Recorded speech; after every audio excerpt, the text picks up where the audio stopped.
Breaking news today from the 5D newsroom on planet Earth. This is Andie SantoPietro coming to you live from the third rock from the sun.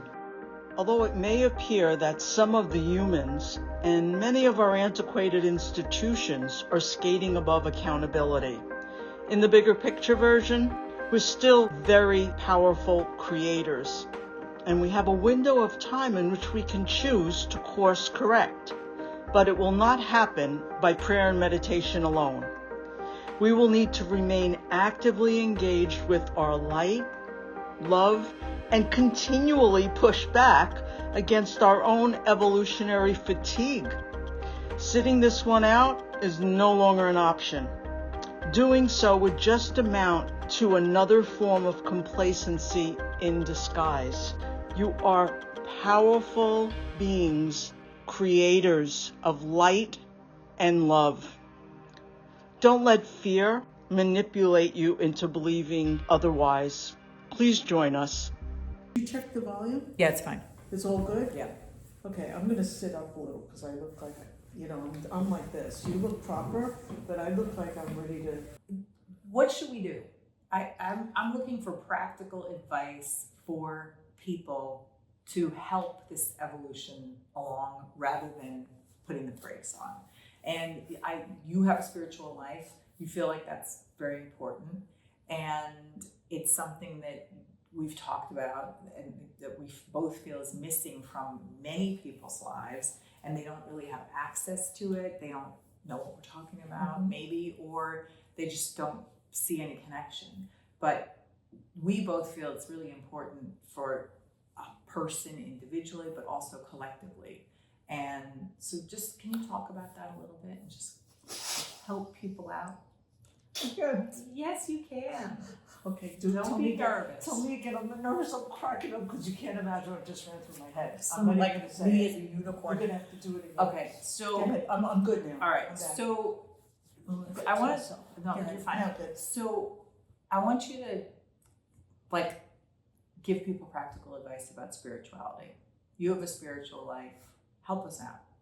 Give us advice. Okay, I don't think spirituality isn't practical. I think our idea is that spirituality isn't Practical. Isn't. Yeah. You know? Yep. And I think if we course correct that definition, it's going to make it easier for people. And I believe this, that there's probably nobody on the planet, and most likely nobody that's listening to this, that hasn't gone through something really difficult in their life. Something that either happened suddenly or something that they saw coming and was pumping the brakes with denial, avoidance, I can't cope, and a million other excuses. Were you trying me specifically? Well, specifically. now that you mentioned it, you did flash in front of me when I was saying that, but okay, I didn't want to go there. Okay, yeah, you. There's things that come in our lives that we don't have to really think back too far in our life. It could be childhood, it could be adulthood, but we've been up against that that job firing, that separation, that divorce, that health crisis. Yeah. No one's not been there. Right. Okay? But you're here now. And there's been moments in our life that didn't matter what was said to us, you just could not see the other side of it. Right. And you could not see how it would wind up in any form of being good, or something good, or something better, or something that you needed to move through. And that was a personal evolution. Right. You grew up from it, you learned from it, you were brought to your knees over it, but you're out the other side. And there was a growth, a spurt of growth. We are there now. Yeah. We don't even have to discuss it as spirituality. It's a moment in our lives on the most mundane level, the political structure of the country that we are right now choosing to live in, you know, and it is part of our matrix. Our political structure is the backbone of how we govern, and it's going through a massive change. And we can label it as horrific. Because it's like telling someone who has an illness or going through the beginning of a divorce, oh, this isn't horrific. You're going to be so much better when you get to the other side. That's why I think it's placating. But if you can reflect to something you've gone through personally and remember the moments where you just felt like you were crawling over cup glass, there wasn't another minute, there wasn't another nerve, there wasn't another moment that you ever think you'd experience peace or exhale. This is the period we're going through as a collective as it relates to government. And that brings hope. Because just the fact that we're going through it and that you're going to get to the other end? Just the fact that this is life is constructive. Life is constructed around these events of growth and change and trauma. And we don't like it. Humans do not like it. You know, you talk about spirituality, we have to go back to remembering that the only beings that have feelings of fear or even happy or worry or good or bad are humans. These are only constructs of being in the human body and being here on the earth. So we're using those feelings that, you know, came with the deluxe package of our lives, and we're seeing things through that. But we're learning, and if you've learned and gone through stuff in your life, hey, do you want to go back and go through the same thing you went through that was horrific? No. But you understand it at a certain point, and that comes with emotional maturity. That there's change, and if we perceive it and we give in to the panic and the fear and make it fatalistic, then that is going to hold us in fear. So as a people, how can we become more emotionally secure or mature? Like, what can you do anything? You know what you said was really important, because as a people we can't. We can't. No, as a person we can. A collective is a group of individuals. Persons. Yes, and we're looking for our sense of authority that will bring change outside of us. And this, if you ask me what the collective's spiritual process is right now, you know, to use that, it's that we have to really take back our outer authority, that's going to change everything in our lives. We're moving towards inner authority. And this is what the crossroads are for society.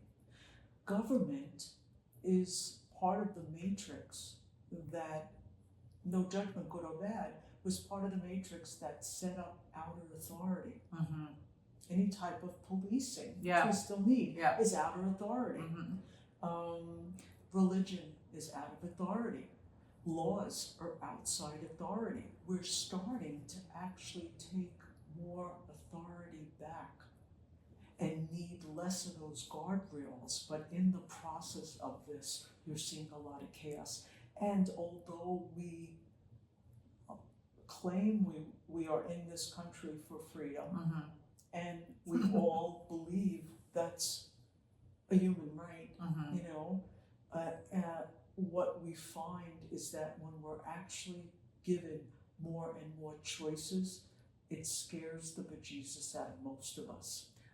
And then we look to authority to make rules. To make it better, to fix it, and to put controls on the other choices that are not the ones we would choose. Right. So what are examples of taking authority back? you said, you know, we're starting to take authority back. What are some examples that you see in like modern society of that? Yeah, well, I think you're seeing choice. Mm-hmm. Choice moves you out of limitation, right? Mm-hmm. But at the same time, you're the authority then. Mm-hmm. You're the force, Mm-hmm. or you're the part of God Mm-hmm. that decides the agency and the dominion that you are going to have over this one life that you are living here on this planet. Mm-hmm. This is something that we all desire to have control over our own lives, but it's also very scary when your core matrix of where you got your original learnings and teachings and conditioning was that parents create authority, school creates the principle. Yeah. You know, it's been a system that and it worked for a long time. It's a third dimensional system that's been in place for ages. We're just at the tail end of it. We've evolved from that. So we are going through a period of massive chaos. On one hand, we want to take more choice and authority. On the other hand, other people's choices become very threatening to us. So what's a way where we could propel through this and not be so scared and not be pumping the brakes so much and allow this evolution, which you sort of say is inevitable, to happen? I mean, individually. Yeah, I think the first thing, and it's not to sound contrite, is to know what's happening. Just the way we just touched on a little bit of it, we laid it out, it puts it in a context.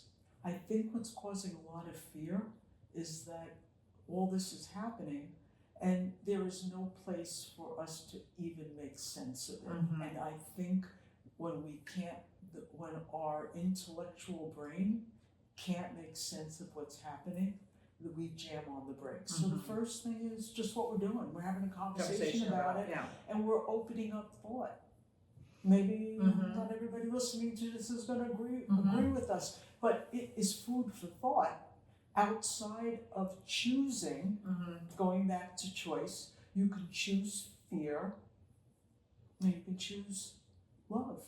You can choose being overwhelmed by a reality that makes no sense, or you could remember, because we all know this, we can remember we are all here to move humanity forward, and that means to go through an evolutionary process. That's part of our soul's responsibility for all of us on the planet. It's to better the planet, to better humanity. It's, if you look back to every age of that we've gone through, from the industrial age to all the different levels of science, keep improving. Science doesn't say let's go back to no penicillin. Science doesn't say let's go back to when we don't have this. It's one direction. We have traditional medicine, we have homeopathic medicine. These are choices, but within those choices, there's always improvement, and there's that natural desire to move forward and build on it. And we're now doing that, and we're looking at our political system, and we are realizing we've outgrown it. So what does Trump represent? He's a poultice for a lot of lower human fear, and he is acting as a magnet, pulling up a lot of shadow. And it's not shadow because those people who believe in Trump or vote for Trump are bad. No, I want to be clear on that. It's shadow that we all carry. And shadow means just lower energy feelings. Or shadow also means hidden stuff in our subconscious. We all have it. But what Trump has created is massive polarization, probably the most polarized human being on the planet. Think about that. That's the karma he's carrying. And through that, he has become a magnet for hopefully flushing out a lot of shadow. If we are able to transmute this and not make it into a way of life and a setback. And that is going to be our choice, yes. Do you think Trump knows what he's doing? On what level? I mean, what's his intent? You know, do you think he intends to create this polarization, or do you think he just can't help himself? Wow, you want me to comment on that? I think that I guess spiritually he does not know what he's doing. That's because he's not a conscious being. Because once you're conscious, it's very, very hard to direct all your energy to something that can be so destructive. So no, do I think he's conscious of it? Yeah. And do I think that, that's his objective? No. I do think that a large part of his operating principle is through white collar mental illness, which we don't talk about a lot in this country. What's white collar mental illness? That's my version of highly functioning individuals in our family, in our marriages, in our relationship, that are dealing with mental illness, and in his case in particular, with really advanced clinical narcissism. And I think, I chuckle too, because we tend to have taken that word narcissism and we use it lightly. Sure. So narcissistic, or this person's so narcissistic. But clinically speaking, my background is in psychology, this is what I do.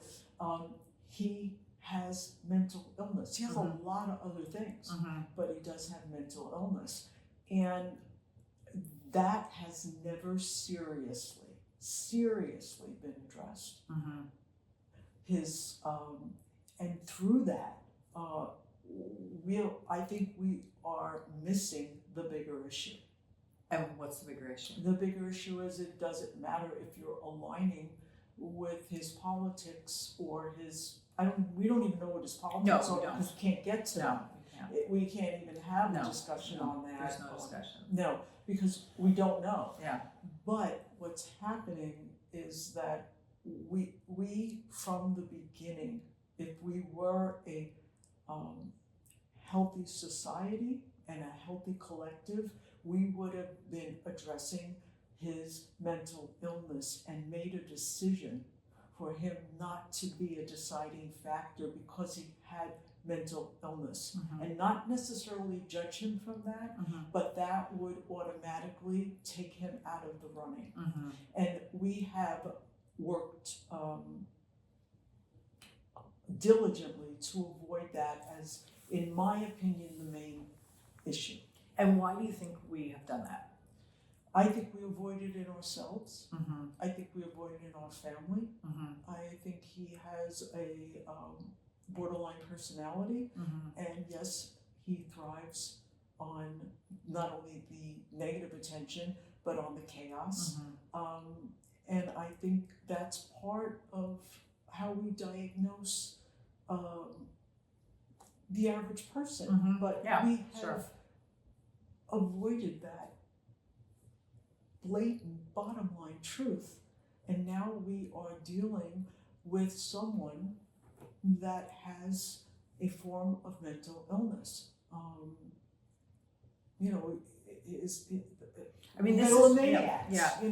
This has been talked about. There have been books written about this. That's what you said, and you're right. That's it. Right, but it's at the level of like an expose, right? So there was somebody in his family who wrote a book about what they, their belief that he is severely mentally ill, and they have a lot of, stories and indictments against him, but also, to your point, is he's not getting any help either. No.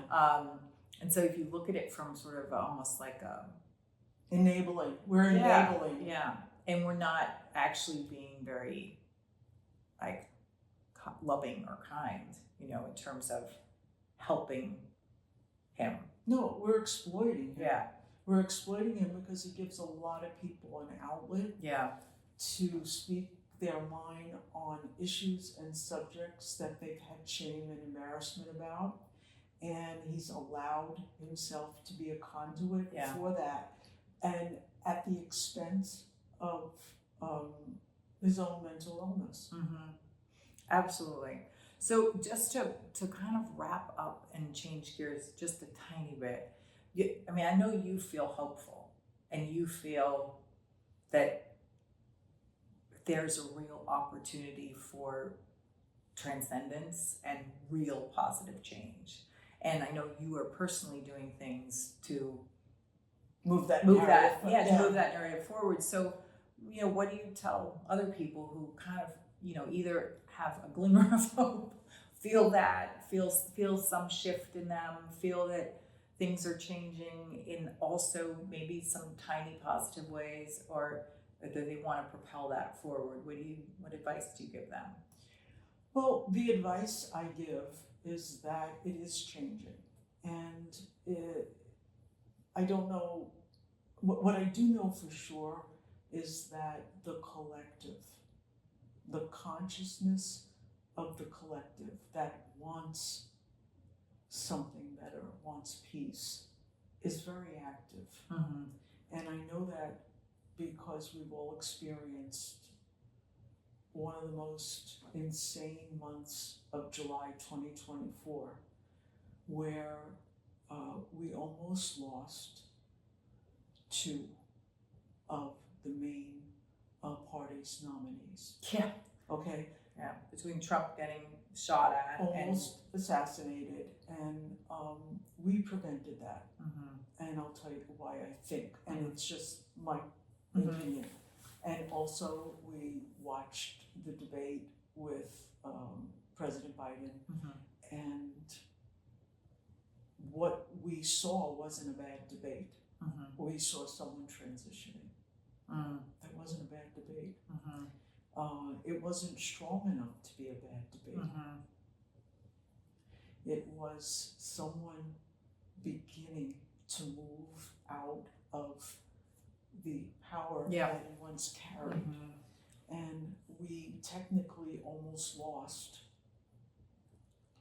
both of the leaders mm-hmm. of the old paradigm, mm-hmm. of the old government construct, mm-hmm. the two-party system. Mm-hmm.